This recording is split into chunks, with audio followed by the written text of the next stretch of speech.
Hello students, welcome to your biology class. We had finished first term, now we are starting second term. The exam pattern will be same as it was in the first term. There will be a unit test in the month of November and final exams in the month of February. Chapter 3, the cell, will be in unit test and there will be two chapters in the final exams, that is chapter 3 and chapter 7. So today we are starting chapter 3, the cell. Cell, which is the basic unit of life. Kindly open your books at page number 26. The cell. All living organisms from smallest to the largest are composed of cells. Cell is the basic structural and functional unit of life. This is the definition of cell. Please underline it. From the microscopic organisms, these are so small in sized organisms which can only be seen under microscope, like bacteria and amoeba, to large organisms like elephant and gigantic trees. All are made up of cells. Some, like amoeba, consist only of single cell, and the other organisms like human beings, their body is made up of millions of cells. So the basic unit of all life is cell. Now first topic is discovery of cell, that who discovered this cell in the living organisms. Robert Hooke, an English scientist, in 1665, he was the first person to observe cells under a microscope. He studied a thin slice of cork. Cork is a kind of wood, and he took a thin slice of it and studied it under his self-made microscope. And he observed box-like compartments resembling a honeycomb. You can see in the diagram also. So this type of cells he saw under the microscope. He coined the term cells for these compartments. The cells he observed were actually the dead cells, because he has taken from the cork. With the invention of compound microscope, the microscope which is present in your lab also, and by the advanced techniques, scientists could study the finer structure of the cell under high magnification. The cells of living organisms can be compared to the bricks in the building. As the basic unit of a building is a brick. Similarly, the basic unit of any life is cell. Cell is the basic structural unit of living organisms. Here is a table that is important contribution of some of the biologists. So the first biologist here is Robert Hooke. As we have read earlier, Robert Hooke, Hooke was the scientist who observed dead cells of cork under a simple microscope and gave the term cell. So he discovered cell. Leeuwenhoek used improved microscope and studied unicellular organisms. So next is Robert Brown. He discovered nucleus in the plant cells. So Robert Brown was first to discover nucleus. Schleiden and Schwann, together they gave the cell theory. According to the cell theory, a cell is the basic structural and functional unit of life, and all cells arise from pre-existing cells only. My dear students, they gave a theory regarding the cell that is known as cell theory. And there are some points, and two of those points they are given here. So next topic is variation in cells. Though our body is made up of, or the body of all the living organisms are made up of cells, but these cells, they show a great variation in their number, shape and size, not only in different organisms but also in the various parts of the same organism. Now first variation we see in the number of cells. Number of cells in an organism is generally related to its size. Now some of the organisms, they are smaller organisms, so the number of cells are less, and larger organisms, they have more number of cells. Now on the basis of number of cells, the organisms are divided into two categories: unicellular and multicellular. Uni means one, cellular means cell, the organisms whose body is made up of only a single cell, for example amoeba and paramecium, and so they are called unicellular organisms. In these organisms, a single cell performs all the important functions. As our body has different organs made up of different kind of cells, and they perform different functions, right?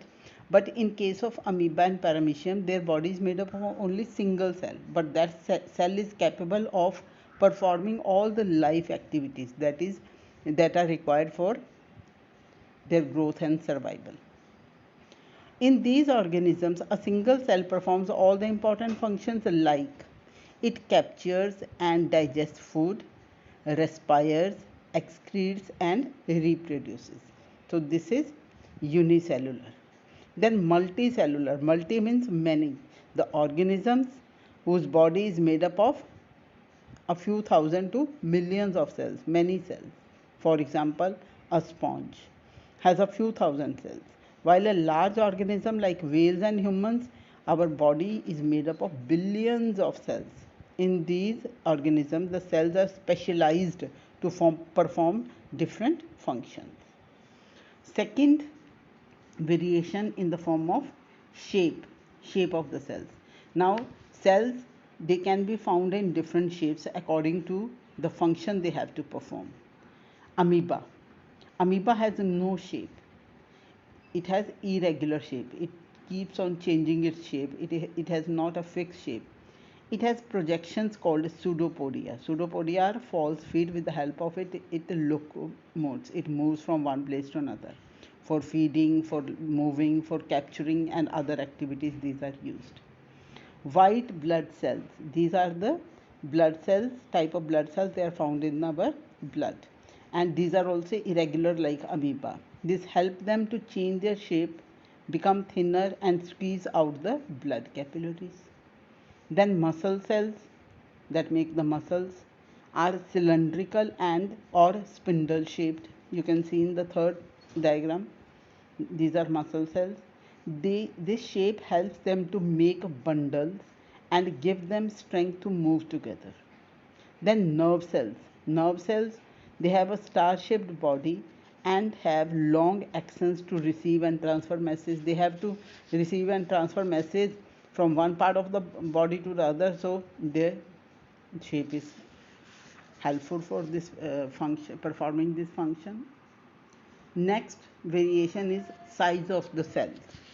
Now cells also vary from being very small, microscopic, that they are so small that they can only be seen under a microscope, to a very large.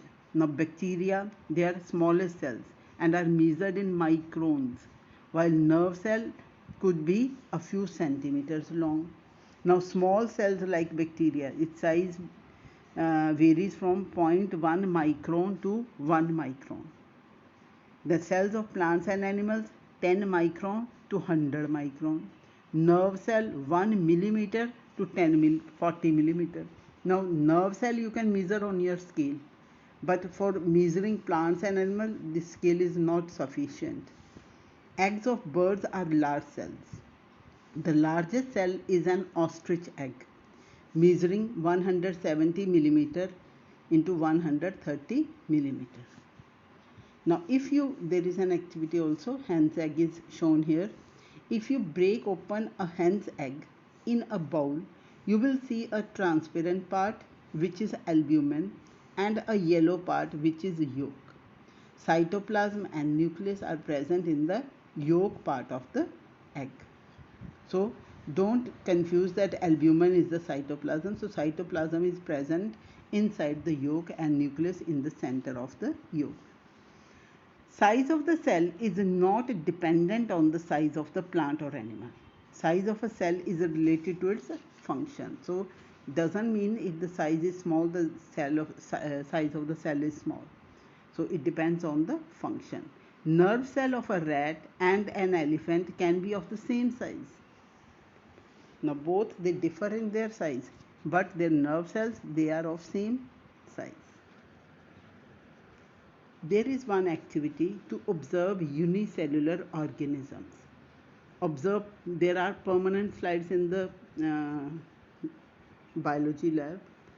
So whenever you come to school, we will visit biology lab and you will see these slides. Observe permanent slides of unicellular organisms, amoeba, paramecium under a microscope. Now,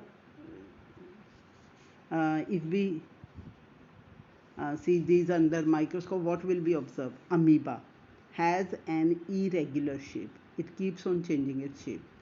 It has pseudopodia all over its body, and it has a distinct nucleus. Nucleus you can easily locate. Cytoplasm and a few vacuoles. So this is what we can see under a microscope. Paramecium has a slipper shaped structure. The diagram is also given at the bottom of the page. Paramecium, it is like shoe sole.